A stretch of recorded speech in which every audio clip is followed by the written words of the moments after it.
5 تای آخری هم در 1987 ناپدید شدند. این مجموعه چشمگیر که زمانی نمونه جالبی به شمار می رفت، در حال حاضر معلوم نیست چه بر سرش آمده. شوک زیادی وارد آمد، وحشت زیادی تولید شد، چون رامبراند رو بیشتر از یک هنرمند میشه به حساب آورد. میشه گفت اون فوق‌العاده است. اون یک قدیس هنریه. اگر به کارش دخالت کنی و به شهرتش دخالت کنی، معلومه داری در ذات هنر مداخله میکنی. رامبراند واقعی.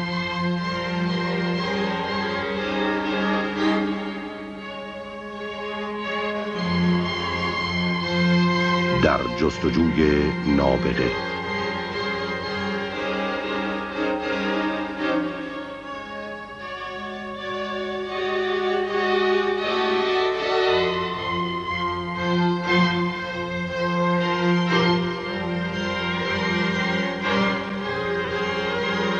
کمتر انتظار می رفت که رامبراند که زمانی حرمتش واجب بود مرکز جدال‌های عمومی قرار گیرد.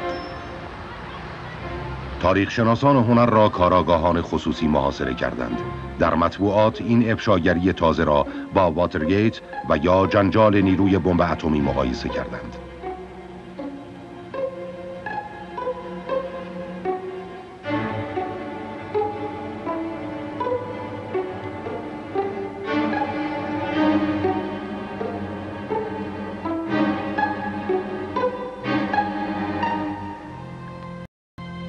زمانی که تابلوی مردی با کلاهخود طلایی در 1897 در برلین به دست آمد، یک منتقد هنری مهارت فنی حیرت انگیز آن را تحسین کرد.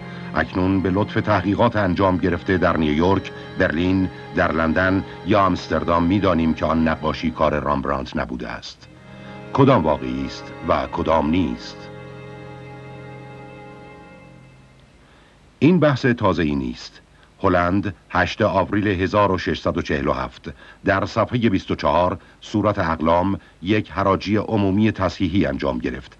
واژه اصل که یعنی یک اثر رامبراند واقعی است به تقلید از رامبراند مبدل شد. پس حتی در آن زمان هم بر اثر اشتباه یا گمراهی این کار دچار آشفتگی می‌شد. ما می‌خواهیم از اشتباهات و فریب بپرهیزیم. ما می‌خواهیم هرچه ممکن است به رامبراند واقعی نزدیک شویم. این تابلوها چه ویژگی هایی دارند که این چنین علاوه بر آن که توجه جهانگردان را جلب می کنند در تمامی نمایشگاه های هنری جهان مورد حرمت و تکریم هستند؟ شبگرد یک تابلو گروهی است، یک نقاشی گروهی از تیراندازان ماهر. تیرانداز ماهر که به زبان هلندی شوتر خوانده میشه. کیست که از شهری نگهبانی کنه؟ و باید به شما بگم که یک گروهان شامل 200 نفر میشه. و در اون رژه این مرد هم بود، فردریک رایل. اون بازرگان خیلی موفقی بود.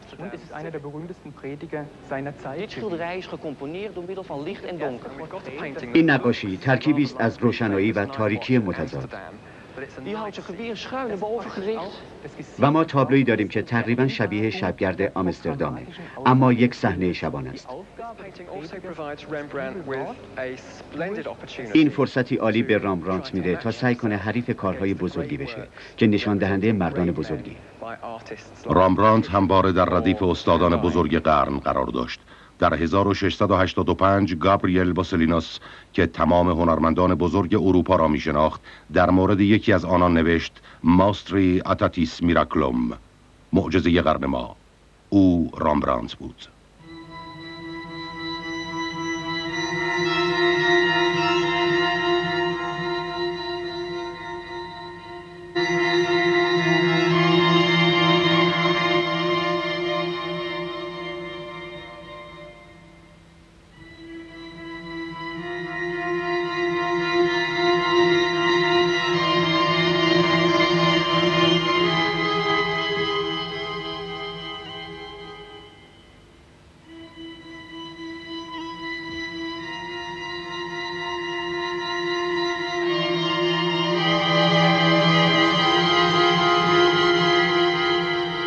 معاصران رامبراند به شدت تحت تأثیر صراحت و قدرت او بودند. کارهایش منطقی هیجان انگیز و اجباری را به بیننده میرساند که با مهارت حیرت انگیزی با رنگ بیان شده است. رامبراندت در کارهای اولیه‌اش احساسات شدیدی را نشان داده. این موضوع وقتی که یکی از کارهایش را با کاری قدیمی تر مقایسه می کنیم نمایان می شود. برای مثال حضرت ابراهیم در حال قربانی کردن پسرش حضرت اسماعیل که فرشته ای مانع کار وی می شود. این حکاکی روی چوب که از کارهای روبنس در 1614 گرفته شده، الهام بخش استاد رامبراندت پیتر لاستمن در این نقاشی بود. می توان گفت این تصویری رسا از این واقعه است. در هر حال با دقت بیشتر می‌بینیم که دستهای فرشته سفید در زمینه‌ای روشن به سختی دیده می‌شود، اما در عوض نقاش تأکید خود را بر زندگی یک طفل گذاشته است. پدر و پسر به گونه‌ای مبالغه آمیز غمگین به نظر می‌رسند، ولی حالتی واقعی ندارند و اینک کار نقاش رامبراندت. حرکت التماس آمیز فرشته که در زمینه‌ای تیره برجسته شده است، حالت دلازار چهره پدر، کارت که از دستش می سرد و گلوی رنگ پریده که قرار بود بریده شود. چنین جزئیاتی تنش شکنندگی بدن برهنه پسر کشیده بر سراسر کرباس حتی حرکت می کند و دست زمختی که روی صورتش نگه داشته شده به خصوص تکان دهنده است، زیرا حرکت ترس از مرگ را القا می کند، احساسی که نمیتوان خودش را نقاشی کرد. رامبراندت از تجسم جزئیات بسیار هولناک یا شفقت و مهربانی خودداری نمی کرد و روش نقاشیش چنان هوشمندانه بود که کارشناسان هنوز هم در پی آنند که بفهمند چگونه این کار را می کرد. اینجا در آزمایشگاه مرکزی آمستردام خرده های رنگ رامبراندت به وسیله رنگ نگاری گازی تجزیه می شود. برای ترمیم رنگ تابلوها چنین تحقیقی مورد نیاز است. محققان مرتباً اطلاعات بیشتری در این باره به دست آوردند که رامبراندت چگونه رنگ را به کار می برد و عوامل مورد نیاز او چه بود. حقیقتاً جالب است. کاوش ادامه دارد. در مورد تاریخ چوبها پیشرفت زیادی شده است. صفحات نقاشی از طول از تنه درخت بریده می شدند. در کناره های صفحات می توانید مقاطعی از حلقه های سالانه را مشاهده کنید. حلقه ها شمارش شده و وارد رایانه می شود. رایانه حساب می کند که درخت در چه زمانی بریده شده. آنگاه همه گونه محاسبه ای را می توان انجام داد. رامبراندت صفحات خود را به هیچ طریق خاصی عمل نمی آورد. او هر بار چند عدد به قطع استاندارد می خرید. مینروا روی چوب درختی نقاشی شده بود که تصویر این مرد نقاشی شده. پس هر دو قطعه لااقل باید از کارگاه رامبراندت عبور کرده باشند. محققان کرباس‌ها را نیز آزمایش می کنند. بخشی از طرح تحقیقاتی رامبراندت هلند شامل اندازه‌گیری اشعه مجهول و ضخامت نخ حداقل 217 تا از کارهای رامبراندت شد. کاری دشوار که نمودارهایی معقول به دست داد. به لطف ارقام گرد آمده اکنون ما می‌دانیم که رامبراندت توپ‌های کتان نداشت، بلکه هر بار چند تکه کرباس می‌خرید. اگر معلوم شود 2 تکه کرباس متعلق به یک توپ بوده، حتما هنرمند آنها را همزمان خریده است. اکنون ما می‌دانیم که این دو چهره مشهور ولی ناشناس که طی صدها سال متعلق به اشخاص مختلفی بوده است و در اینجا اولین بار در کنار هم به نمایش گذاشته شدند، روی کرباس‌هایی از یک توپ نقاشی شدند. پس باید این دو زن و شوهر باشند. در مورد زن ویژگی دیگری هم وجود دارد. این روزها میتوان با کمک نوترون ها نقاشی ها را کبیر رادیواکتیو کرد. به سبب اختلاف در سایه روشن ها لایه های گونه گونه رنگ را میتوان یکی یکی با کاغذ حساس عکاسی نمایان ساخت. این فن در آلمان و در ایالات متحده روی چهره این زن به کار رفته است. اکنون کارشناسان می توانستند نقاشی را لایه به لایه بررسی کنند. این ثابت کرد که رامبراندت همینطور که پیش می رفته در این نقاشی تغییراتی داده است. در نقاشی تمام شده در سمت چپ می‌بینیم که زن روی یک صندلی دست چوبی نشسته است. سمت راست دست او روی یک رومیزی است. در اینجا پرتونگاری فعال شده توسط نوترون نشان می‌دهد که در اصل رومیزی وجود نداشته است. پس رامبرانت تا آخرین لحظه در حال اصلاح کردن آن بوده است. در آمستردام آماده کردن کرباس‌ها با جزئیات تمام بازسازی شده است. می‌دانیم که کرباس‌ها در قاب‌های چوبی با طناب کشیده می‌شده و به ماده چسبناک خاصی آغشته می‌شده است. طرز عمل بازسازی شد. نخست ماده رنگی ضخیمی از گل اخرا در زمینه ای مالیدند تا کرباس را سفت و ضد رطوبت کند. لایه دیگری از سفیداب سرب با رنگ سیاه به کار می بردند تا آن را نرم کند تا رنگ روغن را کمتر به خود بکشد. صفحات چوبی را نیز به روشی مشابه آماده می کردند. ترکیبی از گچ و چسب به چوب سنباده زده می مالیدند تا درزها را بپوشاند. روی این زمینه رنگ زرد دیگری که منشأ روغنی داشت می آمد. در نمودار می بینیم که لایه گچ و بتونه زرد رنگ زمینه‌ای بود برای طرح اولیه نقاشی.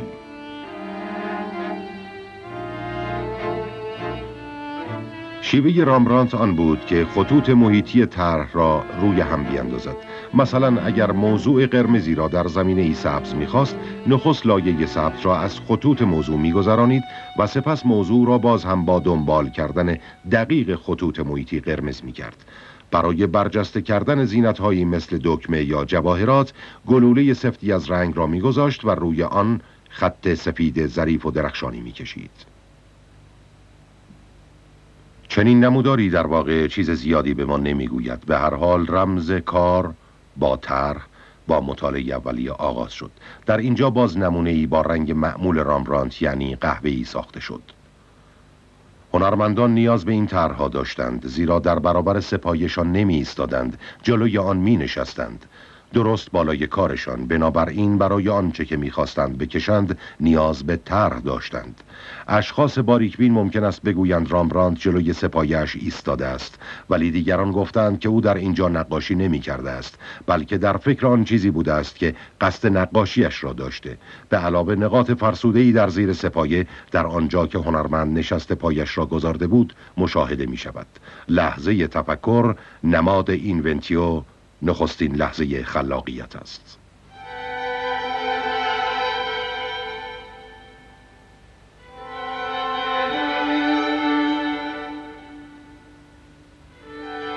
رامبرانت با کنار هم قرار دادن تمام آنچه که همواره تصور کرده یا دیده بود و همچنین صدها جزء ترکیبی زمینه نقاشی‌های خود را خلق می‌کرد، به اصطلاح زیرکاری یا نقاشی رنگ مرده‌اش را. هیچ یک از زیرکاری‌های رامبرانت باقی نمانده است، ولی هنوز هم نقاشی‌های تکرنگی وجود دارد که برای مطالعات اولیه به کار می‌رفته است. مثل این یکی برای سیاه قلم. جالب توجه تر از همه حالت صورت آدم‌ها در جمعیت است. کلیشه سازی نیست، فردی است. تک تک آنان حالت و خصوصیت متفاوتی دارند. هر چهره‌ای یک شاهکار کوچک است.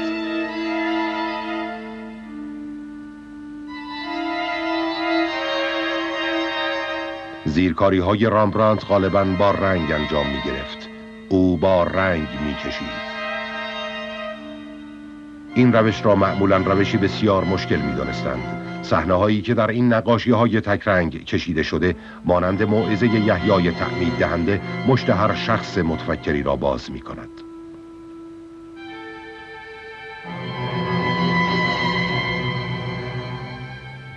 بیشتر زیرکاری‌های رامبرانت می‌توانست آزادانه تر خلق شود. وقتی که او نقاشیش را رنگ می‌زد از زمینه به جلو می‌آمد. به عبارت دیگر با آسمان، دورنما و نظاره‌گران در زمینه شروع می‌کرد و سپس به طرف جلو می‌آمد. برای کشیدن سیاه قلم‌هایش هم همین روش را به کار می‌برد.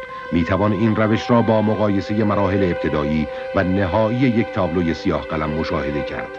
هنگامی که زمینه تمام می‌شد او تازه می‌بایست قسمت جلو را شروع کند.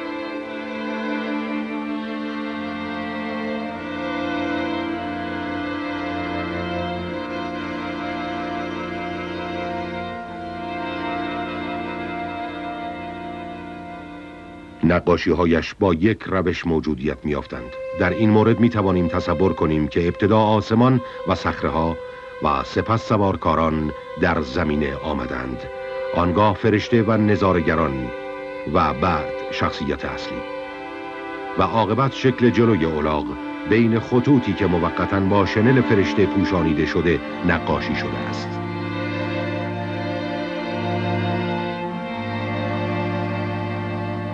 بار دیگر رامبرانت از استادش پیشی گرفته است. پیتر لاستمن نیز همین صحنه را نقاشی کرده است. فرشته ای 3 بار در برابر بلعم پیامبر ظاهر می گردد، ولی پیامبر او را نمی بیند. الاغ فرشته را می بیند و می خوابد. بلعم حیوان را می زند و حیوان شروع به سخن گفتن می کند. در نقاشی لاستمن دست بلعم به طور افقی در جلوی او کشیده شده. از اینجا بازو می تواند مستقیما به طرف پایین خم شود، مثل اینکه بخواهد پنجره‌ای را ببندد. چشمهای بلعم به بالای سر الاغ خیره شده، گرچه حیوان دارد با او صحبت می کند. رامبرانت بسیار گویاتر است. دستی که حیوان را میزد زاویه دار است. ساعد بلند شده است. در این حالت چوب می تواند ضربه بزند. رامبرانت دید فوق‌العاده‌ای برای علم حرکات دارد. سوارکار و الاغ هم در چشم یکدیگر نگاه می کنند. چنین تابلویی پر از جزئیاتی است که بلافاصله تماشاگر را قانع می‌سازد. با نگاه به این جزئیات و البته به لطف انجام دادن آزمایش‌هایی بر روی رنگ و لایه‌های رنگ در آزمایشگاه، ما مرتباً به رامبرانت واقعی نزدیک و نزدیکتر می‌شویم.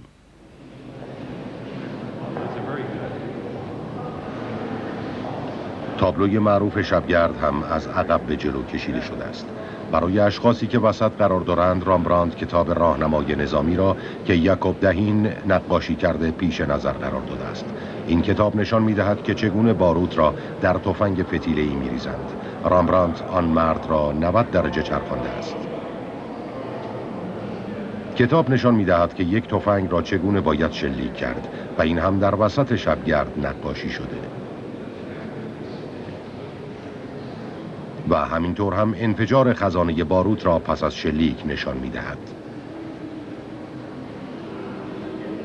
شخصیت‌های اصلی در قسمت جلو هستند: ستوان راتینبورگ با لباس طلایی‌اش و فرمانده پرچم سروان فرانس بانینکاک. به عمق صحنه توجه کنید.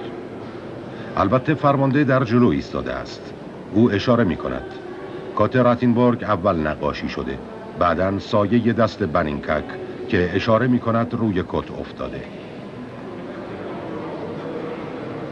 رامبرانت شجاعت زیادی به خرج داده که به فرمانده لباس سیاه پوشانیده، رنگی که معمولاً به اصطلاح شخص را به زمین تبعید می کرد.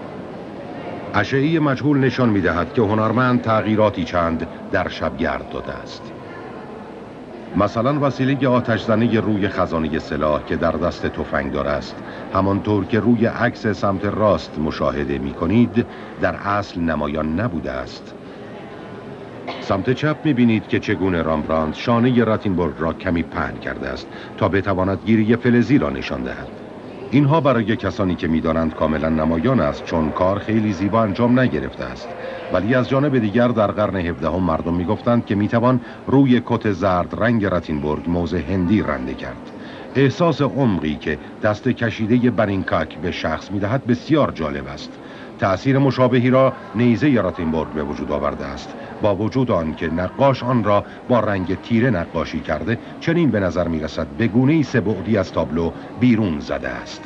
اشعه‌ای مجهول نشان می دهد که رامبرانت پیش از پیدا کردن بهترین راه حل 3 نوع دیگر آن نیز کشیده بوده است. به شعاع ظریف و استادانه نور در پشت تیغه نیزه توجه کنید. چنین است که از پاره آهنی تأثیری 3 بعدی گرفته می شود. آیا رامبرانت یک خلاق بود؟ تا آنجا که به ابزار وی مربوط می شود خیر. از آن جهت هم که وی به شدت سنت شکنی کرد خیر. به عکس او گردآورنده خبره و متعصب کارهای دیگر استادان بود. رامبرانت سرمایه زیادی صرف چاپ و نقاشی های میکلانج، تتیان، رافائل، هولباین، روبنس و دیگران کرد. اینها نشانه‌هایی از جهان شکل‌ها و ترکیبات بود که او سعی کرد با آنها به رقابت بپردازد. اینک آن انسان که پول بسیار زیادی بابت آن داد. یک چاپ اصلی از بستر مرگ مریم باکره، آلبرخت دورر. و جدا شدن فرشته از خانواده توبیاس، اثر مارتین وان همسکرک. اگر رامبراند تحت تأثیر شدید صحنه خاصی قرار می گرفت، آن را تقلید می کرد، گاه با کوچکترین جزئیات. این کار را دزدی هنری نمی دانستند. این یک اقتباس بود، یک ستایش و یک نشانه.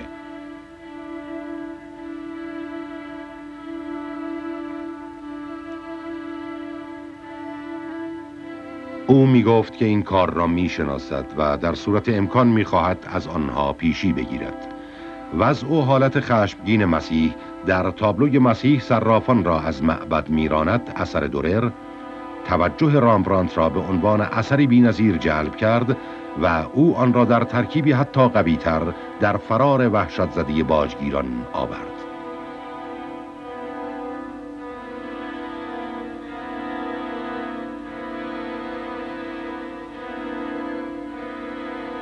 فکر مانتینیا در نقاشی بدن در زاویه قائمه نمونه‌ای از نوآوری است که راه خود را بین هنرمندان اروپایی باز کرد. این نوآوری‌ها را در ادونیس و گالتسیوس و بعداً در درس تشریح دیمن رامبراند می‌توان دید. هرچند کار رامبراند در بسیاری جهات اصیل نبود، در سالهای اولیه‌اش وی را نوگرا به حساب می‌آوردند. برای درک این مطلب نگاهی میاندازیم به شیوهی که چهره انسان پیش از زمان وی نقاشی میشد. قرنها بود که چهره‌ها با خطوط مشخص نقاشی میشدند. از اوایل قرن 15 چهره‌ها شکل پذیرتر شدند. سایه، رنگ و نور اضافه شد. ولی معاصران رامبراند حتما از دیدن کارهای او گیج شدند. مثل این تصویر که اکنون در کاسل نگهداری می شود. نور از پشت می آید و چشمها در سایند، هنگامی که در اوایل این قرن کارشناسان دریافتند که این نقاشی کار رامبراند نیست، تعجب بسیاری برانگیخته شد. در 1959 تابلوی اصلی در یک حراجی در لندن پدیدار شد. این کار اکنون در موزه ریکس است. مقایسه این تصویر ظریف با آن دیگری که اکنون کاملا متفاوت می نماید جالب است. اول از همه جلوه سه‌بعدی در کار اصلی در سمت چپ بسیار مؤثرتر است تا چهره تابلوی سمت راست. این چهره کمی باد کرده و کمی نزدیک به قاب به نظر می آید. و بعد موها سمت چپ. انواع بیپایانی از خطوط ظریف که به این موهای ژولیده حیات می بخشد. ما دیگر مو نمی بینیم، فقط خطهای خالی است. نسخه تقلیدی سمت راست چند تکه نور بدون دلیل در روی بینی و گردن و سیمایی خاکستری رنگ دارد. در سمت چپی ساختار ظریف و دقیقی از بینی و گونه مشاهده می کنیم. نسخه تقلیدی چند خال اتفاقی روی گونه و سایه‌هایی مات و ملایم دارد. در گونه سمت چپی تشریح عضلات چهره بسیار روشن است. نوری که از پشت آمده بازتاب بسیار دقیقی دارد. در دست راستی اینها را نمیتوان دید. ولی تفاوت‌ها زمانی آشکارتر می شود که زمینه تابلوها را روی اشعه مجهول ببینیم. روی نسخه اصلی سمت چپ نقاشی زمینه زیر موها ادامه می یابد. این منطقی است زیرا زمینه اول نقاشی شده است. در مورد خطوط محیطی موها هنوز باید تصمیم گرفته شود. اشعه مجهول روی نسخه تقلیدی سمت راست نشان می دهد که زمینه درست در جایی که نقاشی موها شروع می شود متوقف می گردد.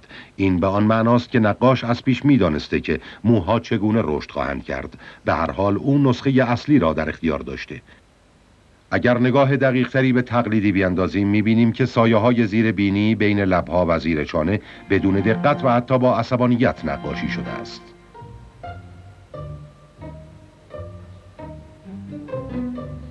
بار دیگر اشعه مجهول نشان می‌دهد که زمینه در زیر خطوط محیطی گردن ادامه نمی‌یابد، بلکه رنگ زدنها مرتباً باریک می‌شود و دقیقاً در آنجا ختم می‌شود.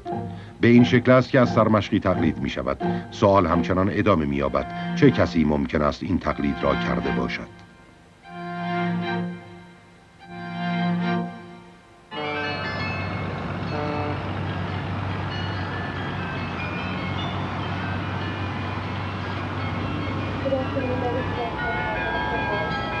رامبرانت 27 سال از زندگی خود را در این بخش از آمستردام در نزدیکی اطراف زایدرکرک گذرانید. در اینجا وی در 4 کارگاه کار می‌کرد و شاگردان زیادی داشت. استاد نخستین بار در 1626 به عنوان شاگرد پیتر لاتسمن که نزدیک کلیسا زندگی می‌کرد به این مرکز اقتصادی و هنری آمد. او در گوشه خیابان بری زندگی می‌کرد. گاورت فلینگ هم در آنجا مشغول به کار بود. در 1635 یک سال پس از آنکه او با ساسکیا وان ایلنبورگ ازدواج کرد به خیابان دولن انتقال یافت. در 1639 خانه جنب ایلنبورگ در خیابان بری خرید. این خانه که اکنون خانه رامبرانت نام دارد و آن را نسیه خرید موجب سقوط مالی وی شد. اینجا زیر سایبانی در باغ بود که او شبگرد را نقاشی کرد. از جمله شاگردان این خانه کارل فابرتیوس و ساموئل وان هوکستراتون بودند. رامبرانت در پی ورشکستگی به روزنگراخت رفت و وسترکرک که بعداً در آنجا به خاک سپرده شد بر آن مشرف بود ساکن شد. در تمام مدت به ویژه در سالهای نخستین او به عنوان یک هنرمند شاگردان، مسافران، شرکا، غیر حرفه‌ای ها و حرفه‌ای هایی داشت که اقلاً 54 تن می شدند.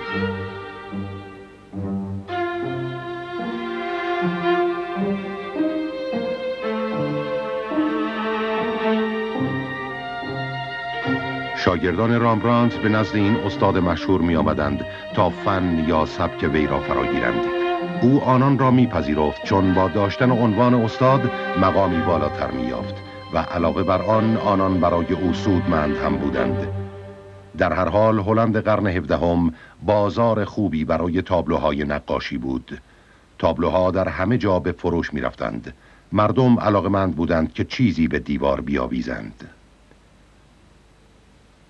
یکی از موضوعهای مورد علاقه فلورا الهه رومی باروری بود که تیتیان نقاشی کرده بود.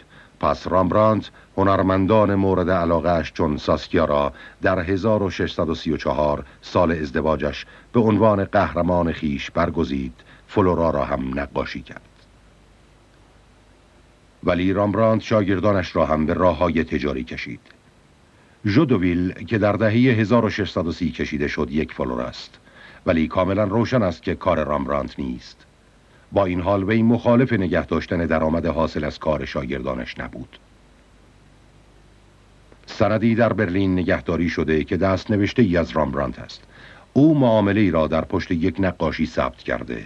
او می نویسد که فلورای لیندرت، منظور لیندرت وان بیرن است.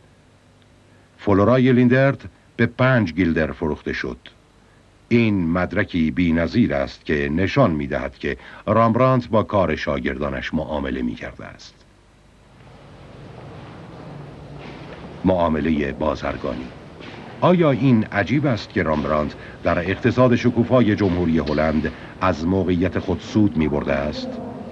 ما می‌دانیم که تمامی 110 تابلویی که استاد کشیده است به مبلغ بسیار قابل توجهی به فروش رفته. آنها را شهروندان ثروتمند هلندی سفارش دادند و از آن زمان آن تابلوها به نقاط مختلف جهان برده شدند. همسر یک بازرگان روتردامی، هاشیه وان کلیبورگ، اکنون در آمستردام است. مشاور شرکت هند شرقی هلند، فیلیپ لوکاس، اکنون در لندن است. ماریا تریپ، دختر بازرگانی ثروتمند در آمستردام. شاعر کاتولیک یان هرمانس کرول در کسل.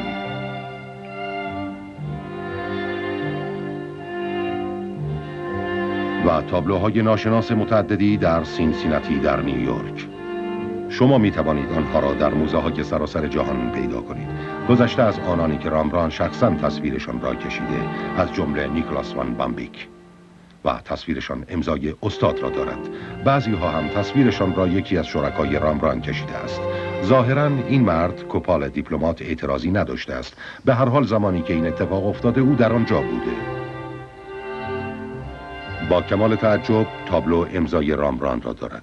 تابلوی زیبایی است و از کارگاه او آمده. پس می توان تصور کرد که امضای هنرمند مهر تأییدی بوده است، نشان عیار کارگاه. نه فقط این کار در کارگاه رامبراند به وجود آمده، بلکه این یکی هم همینطور کار رامبراند نیست، ولی امضای او را دارد. نه فقط این تابلو کارگاهش را ترک گفته، بلکه این هم همینطور کار رامبراند نیست، ولی امضای او را دارد. نه فقط این کار، بلکه این یکی هم هر دو امضای استاد را دارند. پس رامبراند معلم خوبی بوده است، یا بهتر بگوییم با توجه به نظارت بر کیفیت مدیر خوبی بوده است.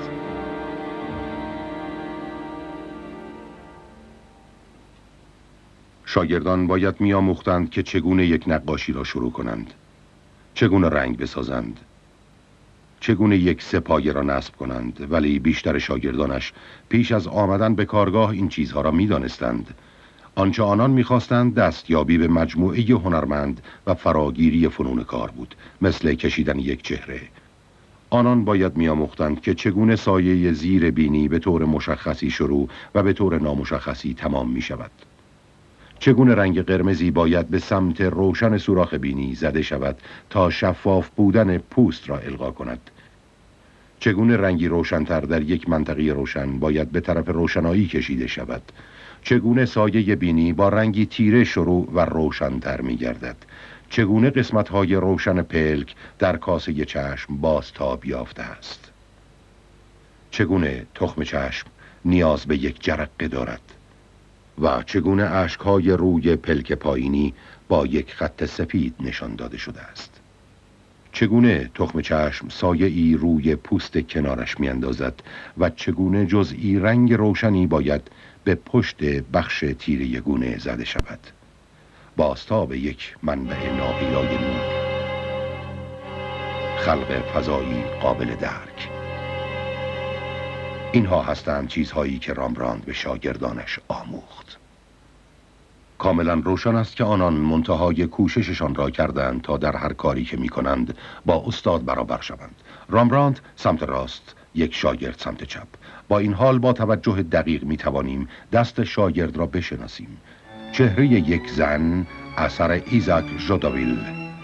در نظر اول هیچ نقصی ندارد، گرچه یک خبره ممکن است از اینکه او روسری ندارد رنجیده خاطر شود. حال نگاهی به کار دیگری از ژودویل میاندازیم. چهره یک مرد. شباهتی با تصویر قبلی ممکن است تا حدی موجب خشم شده باشد.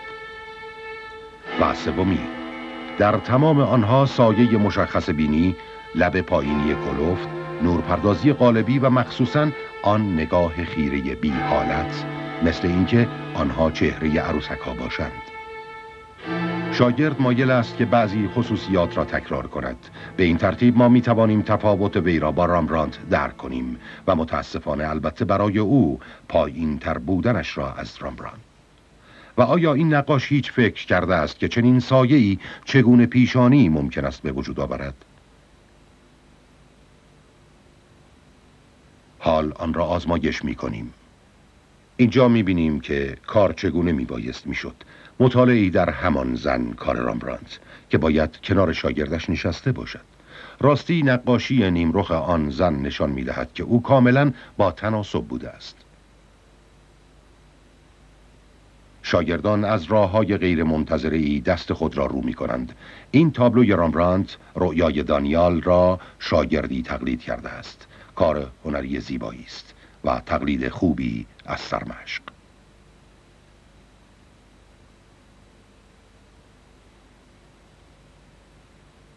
ولی در کتاب مقدس دانیال میگوید در برابر من فردی ایستاده بود که شبیه یک مرد بود. رامبراند که کتاب مقدس را خوب میشناخت قطعاً یک مرد میکشید، نه پسرک فرشتگونه ای را که در اینجا میبینیم.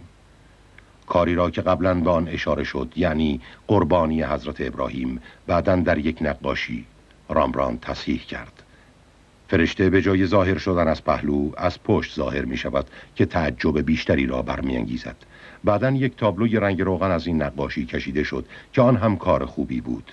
روی آن نوشته شده بود رامبراند تغییر داده و باز نقاشی شده است.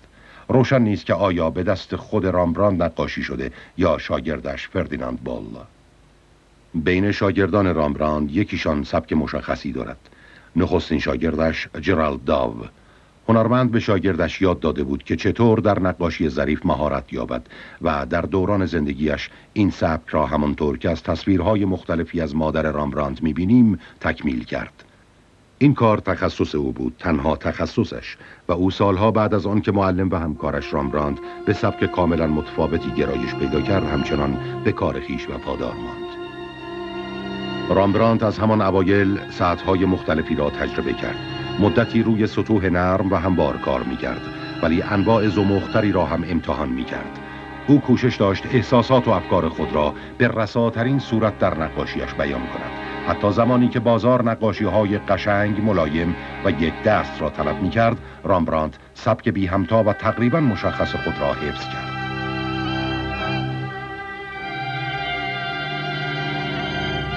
آخرین سفارش بزرگ او استالمیسترز هم به آن سبک کشیده شد. او فرمی را یافت که با آن یادماندنی شود.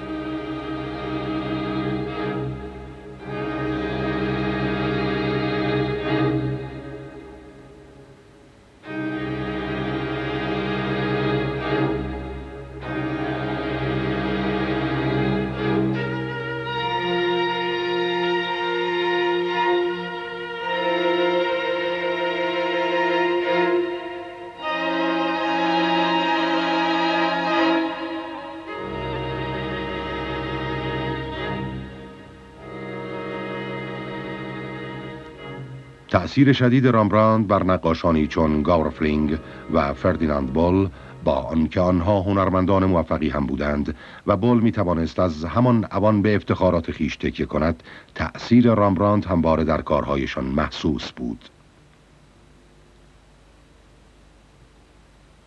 رامبراند همیشه در کارهایش موجب حیرت همکارانش می گردید، حتی در زمینه‌هایی که در تخصصش نبود، مثل منظره.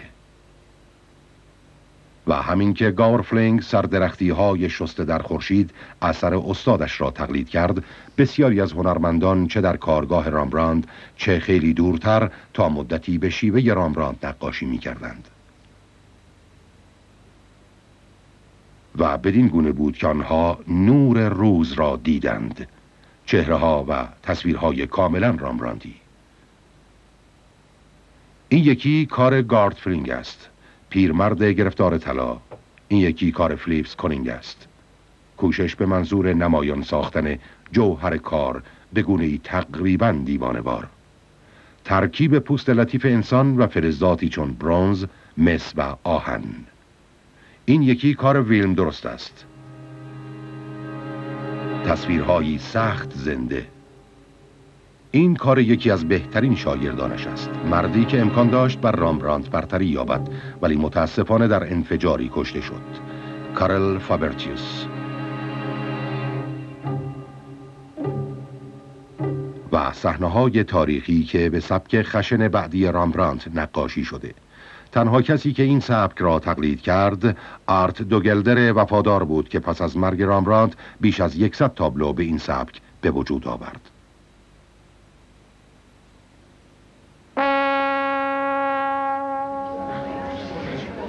این مجموعه کامل بزرگ در دنیای پرزرق و برق دوستداران آثار هنری، سوداگران آثار هنری و منتقدان آثار هنری آویخته شد و از کارهای رامبراند به شدت انتقاد شد. ولی در قرن 19 اوضاع تغییر کرد. شهروندان اروپایی رامبراند را نابغه سرسختی یافتند که کمترین اهمیتی برای اعتبار یا طبقه رمانتیکا قائل نبود. هلند پادشاهی شد و ملیگرایی شکوه گردید. اورنج و سرزمین پدری تکه کلام شد و هلند در جستجوی قهرمانان ملی بود. ناگهان مردم رامبراندت را به یاد می‌آورند. مغرور و هلندی خالص، مسیحی خالص و ناسزا شنیده. پس وضع باید درست شود. البته لازم بود مجسمه‌ای از او ساخته شود.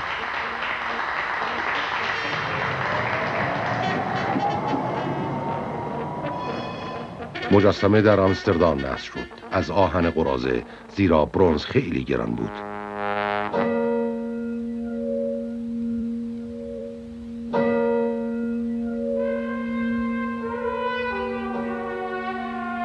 ولی حرمتگذاری به او به اینجا ختم نشد. رامبراندت تقریباً یک قدیس اعلام شد، نوعی مسیح گردید. کارهای اصلیش فقط در لاهه و موزه ریکس آمستردام به نمایش در نیامد، بلکه در معرض تماشای عموم گذاشته شد. تحسین تبدیل به شیفتگی گردید. در هلند و حتی بیشتر از آن در خارج پایانی برای کتاب‌ها و گزارش‌های تازه دیده نمی‌شد. عجیب نیست که تقاضا برای کارهای رامبراندت اوج گرفت و همینطور عرضه. آنها از آسمان پیدا شدند، اصلی ها و بدلی ها. همینقدر که انسان بود، امضا داشت و ترجیحاً قهوه‌ای سیر بود، قیمت به حد نامربوطی می‌رسید. 65,000, 70,000, 75,000, 80,000, 85,000.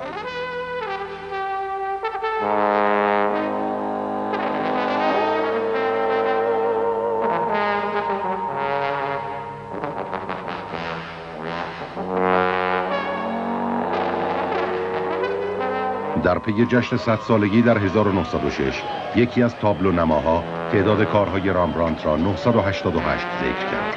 اکنون دیگر خیلی زیاده روی شده بود.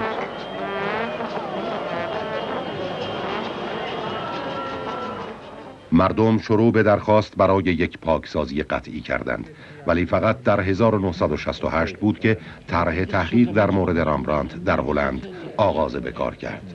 پس از 20 سال 5 تن از گروه اصلی کارشناسان هنوز درگیر این طرح هستند: هاک، وان د وترینگ، لیوی، بران و وانتیل. آنها صدها کار رامبراندت را در سراسر جهان دیدند و تجزیه و تحلیل کردند. اقدام گروهی آنان جهان هنر را به تعجب واداشت، ولی اکنون به رغم انتقاداتی که کار آنان برانگیخته مورد احترامی عمیق قرار دارند. کار این گروه خیلی بیش از جلسه تشکیل دادن است. بیشتر اطلاعاتی را که به کار می رود طرح تحقیقات در مورد رامبراندت فراهم آورده است که اکنون شامل عالمانی از سراسر جهان می شود. آنان با آنکه این کتاب شباهت زیادی به یک کتاب مقدس دارد، تأکید دارند که زحماتشان نباید به این صورت ارزیابی شود. روش آنان برای کنار گذاشتن نقاشی‌ها شهرتی جهانی یافته است. نور نقاشی اسلاف شریف که اکنون در موزه ریکس است، نمونه کار رامبراندت است، بیشتر در عمامه تا در چهره. همان گونه که لباس است، زیورآلات و زمینی نقاشی شده نیز ما را به شدت به یاد رامبراندت می‌اندازد. در هر حال این کار کمبودهای خود را دارد. فقط 2 سایه قهوه‌ای در تخم چشم دیده می شود. رامبراندت تهرنگ‌هایی چند به کار می‌برد تا انحنای پلک را القا کند. نور هلالی شکل چشم چپ قانع کننده نیست. جنس کت را نمی شود تشخیص داد. لباس روی بدن پوشیده نشده بلکه دور بدن نقاشی شده. رنگ‌ها تا حدی تیره است و خصوصیت ترکیبات رامبراندت را ندارد. در امضا بیش از حد ظرافت به کار رفته و این قانع کننده نیست.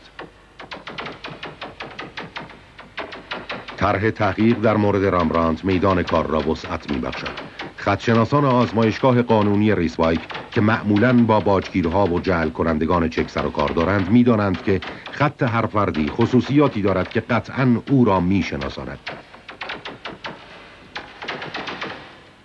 بر این اساس امضای صحیح رامبراندت از بین تعداد زیادی از عکس‌هایی که به امضای رامبراندت است جدا شد. آر با یک حرکت به پایین منحنی شروع و بعد نوک آن به شدت رو به بالا خم می‌گردد.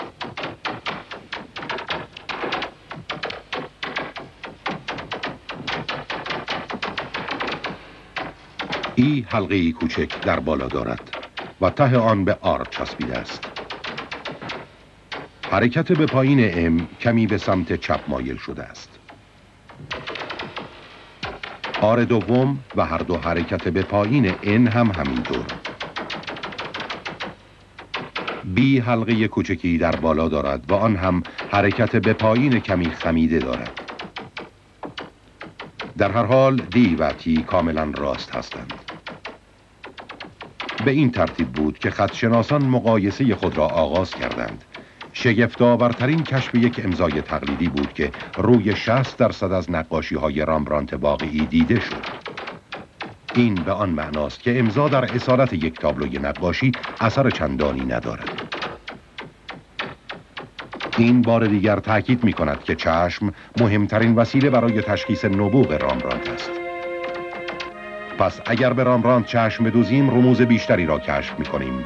در بعضی از نقاشی‌ها نمی‌توان توضیح داد که چگونه رنگ به کرباس زده شده و چطور بدون چکیدن باقی مانده است و باز هم می‌پرسیم که آیا رامبرانت ماده محرمانه‌ای به رنگ یا عنصر چسبناکش اضافه می‌کرد؟ برف، خاک اره، خرد نان، شن. او برای پاکی روغن یا خشک کردن یا غلیظ کردن رنگ از هر چیزی استفاده می‌کرد. شرکت شیمیایی DSM هلند خرد رنگ رامبرانت را حل می کند تا منشأ سرب سفید وی را پیدا کند. آنان با تجزیه و تحلیل یک لایه سطحی که بزرگتر از 1/1,000,000 سر سوزن نیست، عوامل خشک کردن را مطالعه می کنند. آنان مقاطع خرده های رنگ را در یک میکروسکوپ الکترونی که می تواند عناصری مانند کوبالت یا سیلیکون را به طور بصری شناسایی کند معاینه می کنند. ولی آنچه که فعلا می توانیم ببینیم رمز و راز سطح رنگ رامبرانت است، علاوه بر رشته‌ای از اسرار دیگر. چون آنها واقعا چنین هستند. چگونه رامبرانت موفق میشد چنان تأثیری بگذارد که مدل‌هایش در حالی که برای او حالت می‌گرفتند فراموش می‌کردند که برای او حالت گرفتند. ساعاتی بی پایان غالباً مردد طاقت می‌آوردند. به نظر می‌رسد که قاب نقاشی دیگر وجود ندارد.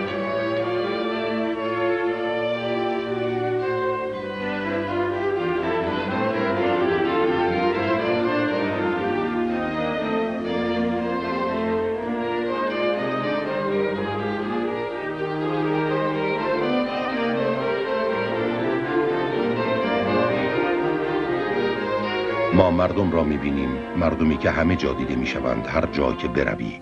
حالت مردمی که به گونه‌ای غیر منتظر از آنان فیلم برداری شده، شخصی ترین حساسیت آنان، آسیب پذیری آنان را آشکار می‌سازد.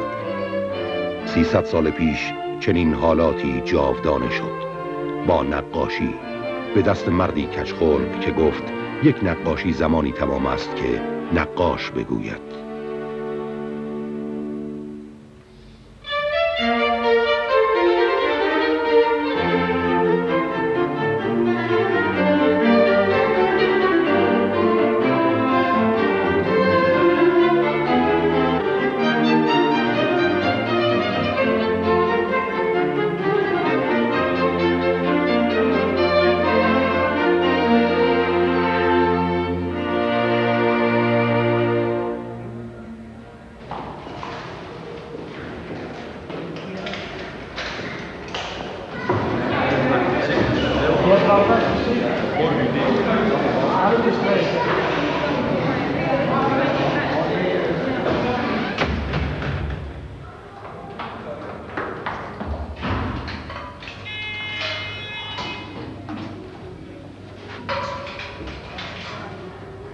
U bent ook mevrouw Lips? Ja.